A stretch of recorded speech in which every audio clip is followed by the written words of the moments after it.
Good morning, everybody. Happy Wednesday, and welcome back for another FreightWaves Now Community Spotlight. I'm Kaylee Nix, and we are here with Alan Adler talking truck tech this week.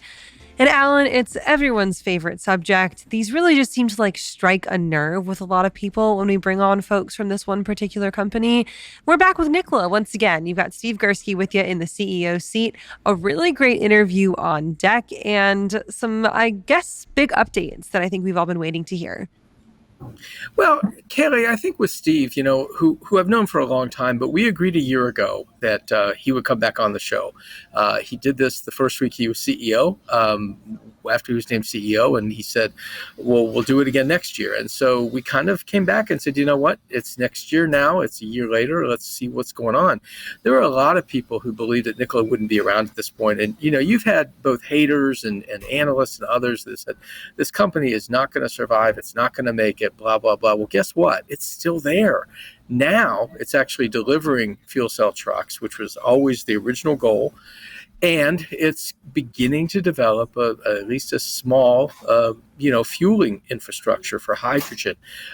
They're not doing all the grand things that they wanted to do because they don't have the money to do it, but they are actually putting points on the board, I guess is the way you'd say it.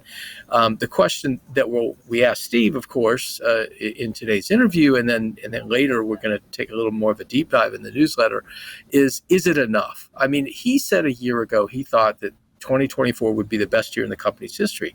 So naturally, I had to ask him, I said, okay, we're 8 months in. What do you think? And he said, absolutely, it is. He said, we just had record revenue, which is true. It's record revenue for, kind of coming, I guess, off the mat in a way. It's going to take a while for them to scale to make any serious money. Meanwhile, their cash situation is very difficult, about 6 months of cash left. And, so they'll probably be going to use shares again to raise more money, but they have it going on. That's the thing. There's more than 100 fuel cell trucks out there now. I don't think that it would be fair to say that we were pessimistic about the future of Nikola, but I think that we were very realistic in a lot of our coverage. And that did lead to, I think, some kind of pushback on our parts of them. There was never any question that for a little bit we were sitting here wondering, is this company going to survive? And during all of the drama of the Trevor Milton trial and the drama with the recalls of the trucks with the battery fires, we were all very realistic about the fact that they needed to make some major changes. When Steve Gursky stepped into the helm last year, as you mentioned, you brought him on the show and you were kind of bare bones about it. It was honestly very, very honest and very open, which we'd love to see from a company, right? Especially one that had been in the spotlight for very negative things. When you look back at the last year of progress from your perspective, not from Steve's, knowing that you have done this interview with him already, how do you think that things have changed? And from a PR perspective even, have they done a good job about kind of turning around the expectations of Nikola? I think the best that you could say of them is that they've managed to handle the distractions. And, we don't talk at all in today's interview about Trevor Milton. It just doesn't come up. It really is a rearview mirror.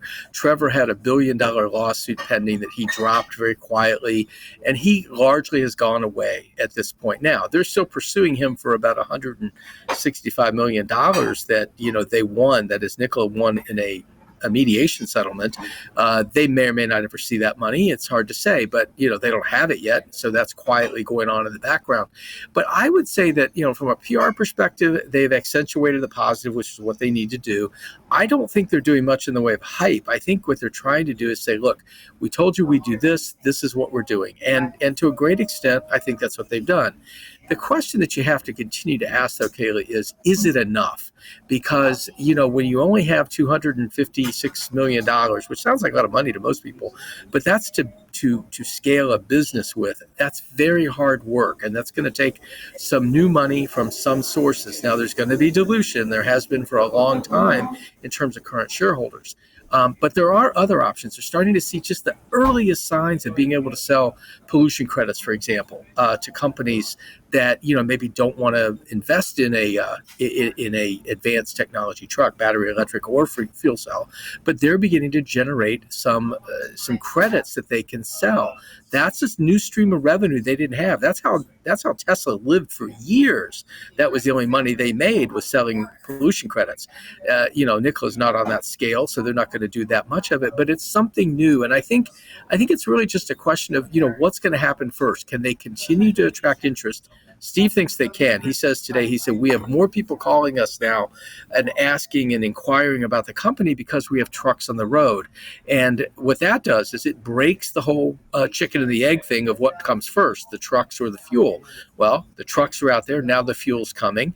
So, there's something there. It's risky. Oh my gosh, this is a big risk to get in. But it's something that no one else is doing. No one else has fuel cell trucks in commercial production right now. Distraction management is a good way to put it. And I do definitely think that they have overcome a lot of those distractions. And you see the trucks running, and albeit in very limited locations, but you say, okay, now the proof is quite literally on the pavement and it's not just on paper anymore. When it comes to Well said. expectations, there we go. I'm changing your Proof on title the for you. pavement. I like that. I bet you The, Nikola would use that. the proof is on the pavement. They better credit I me like for that marketing if they end up picking that up. Yeah, maybe they'll grab that one. That's really good. Okay. Anyway, I yeah, I love it. think the rest of the story with Nikola really is, there's a lot of there's again a lot of dilution that has happened, of stockholders. 99% of the company's original, value is basically gone.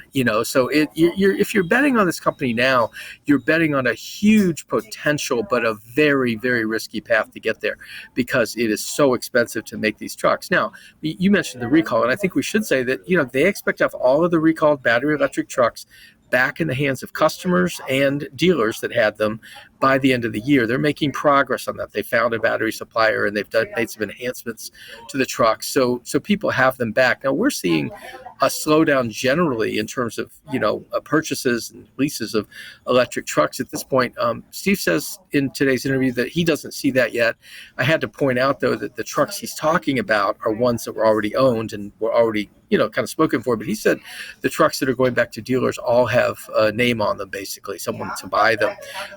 They're not going to make battery electric trucks until next year. And when they do it, it'll be on an order basis. It won't be building for stock, to send to the dealers. So I think the focus remains on fuel cells. There's some limits in terms of how much they can do. Steve wants partners. He wants partners that bring money and partners that bring capability because they're proving, albeit in small measures, that they can do what they said they'd do. So that's a good question, and I think a good way to kind of end this update. When it comes to the search for potential partners, is there a space or a name that they're thinking is going to be the exact right fit? Is there a target partner audience, or is it just kind of who comes to the table with the right amount of, I guess, finance to back up with some of what they're doing, but also opportunity when it comes to audience for their receptive products? Yeah, it's funny. Of course, I asked the question, and of course, I did not get an answer to it.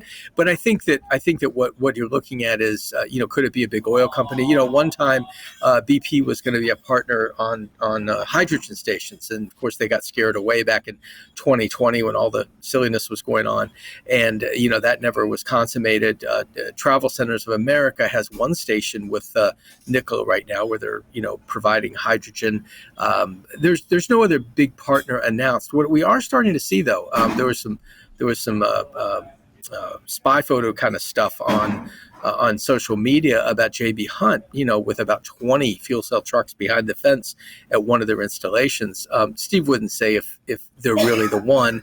He just said they make those announcements, not us. So I think that if you do see national accounts coming on board, you're never going to get anyone to come out and buy 500 fuel cell trucks today. That's not going to happen. That's not how a new technology rolls out. It comes out in 2s and 3s and then 5s and 10s, and then eventually you get reorders. And Nikola's starting to get some of that. They have one customer, I think, that has 30 trucks at this point, some on order and some actually running.